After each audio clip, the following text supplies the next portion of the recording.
Alhamdulillah, wassalatu wassalamu ala rasulillah wa ala nabiyyina Muhammad wa ala alihi wa ashabihi ajma'in. Allahumma inna nas'aluka ilman nafi'a wa rizqan tayyiba wa amalan mutaqabbala. Allahumma faqihna fi din wa allimna ta'wil ya rabbil alameen. Alhamdulillah, we've covered the first part of how to make Umrah or how to make Hajj, and that is the tawaf. So the first tawaf that a person does when he arrives in Mecca, either for Hajj or for Umrah. Now, after the tawaf, when you are making Umrah, after the tawaf, you must follow it up with what is called sa'i, and that is, to give a summary of it, is going between the two mountains, Safa and Marwa, 7 times in total. And we will talk about the fiqh of it and what exactly you need to do when you go to the mountains, inshallah. قال المصنف ابن قدامة المقدسي رحمه الله, the author Ibn Qudamah al-Maqdisi rahimahullah, he says, ثم يخرج إلى الصفا من بابه فيرقى عليه ويكبر الله ويهلله ويدعوه. He says, then he departs to Safa from its gate and climbs it and says Allahu Akbar, and he says La ilaha illallah and supplicates to him.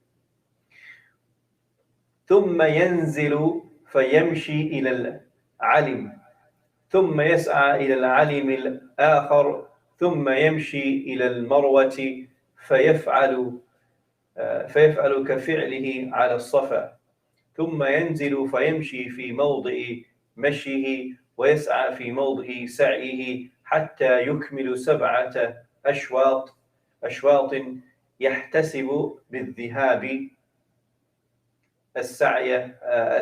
السعية وبالرجوع سعية يفتتح بالصفا ويختم بالمروة. So he says, after that he walks at a normal pace in the place for that. So he walks in the place where it is meant for walking, and walks briskly, or he runs in the place for walking briskly. So there is an area when you're going between Safa and Marwa, and these days right now they have a green light, right? They have a green light, and it seems like in the time of when the author was writing the book, there was some sort of flag or some sort of indication as well that this is the area where you should run or you should walk much faster. So you walk in the time or the place where you're supposed to walk, and then in those areas you run, and this is for men only. You should be running or walking in a very fast, brisk pace in between those green lights until he finishes 7 rounds, counting, going as 1 round and coming as one. And coming back as 1 round, starting with Safa, finishing with Marwa. So you start with Safa, so you climb up the mountain, Safa, and then you go to Marwa. And then in between those green lights, you run. And you continue until you reach Marwa, and you climb, and you make your dua, just like you did when you went to Safa. Now, that will be counted as 1 sa'i. And then when you come back, that is a 2nd sa'i. So going and coming, that is 2. And if you start at Safa, you should finish at Marwa, your 7th sa'i. And after you finish that, this is basically the completion of your Umrah. What is left to do after that is to trim your hair, and then you are out of Ihram.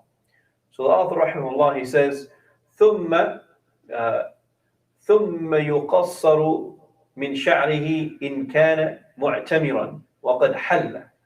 And then if he was making Umrah, then he cuts his hair, and then he has gone out of Ihram. Khalas, his Ihram is finished. He is now halal. He can do everything that he was unable to do during Ihram. So you can now shower, you can put on tib, you can do all the things that was haram upon you when you're in the state of Ihram. Right? You're outside of Ihram, your Hajj, your Umrah has been completed. إلا المتمتع إن كان معه هدي والقارن والمفرد فإنه لا يحل. So he says, except the one who is making tamattu, if he has his offering with him. So if you're making tamattu and you have your sheep or your animal with you, you've brought it from wherever you came from, then you do not come out of ihram. Or the one making qiran or ifrad. So if you're doing qiran, then you don't come out of the state of ihram. You have to wait till you finish Hajj. And if you're doing ifrad, of course, then as well you don't come out of the state of ihram. You will come out when you perform Hajj. None of them exit the state of ihram. والمرأة كالرجل إلا أنها لا ترمل في طواف ولا سعي. And then he ends off the chapter by saying that the woman is like the man in all of the rulings for tawaf and for sa'i, except that she does not walk briskly, so she does not run or walk briskly with short steps in tawaf or sa'i. So in tawaf or sa'i, like in tawaf, we said the first 3 rounds, it is sunnah to go fast, in a fast pace. Now, that is for men. For a woman, she does not go fast. And similarly in sa'i, between those green lights, she does not go fast. She walks in a normal pace, inshallah. And we will end off here for today, inshallah. The next time we will do the chapter on the description of Hajj, inshallah. Wa sallallahu ala nabiyyina Muhammad wa ala alihi wa sahbihi ajma'in.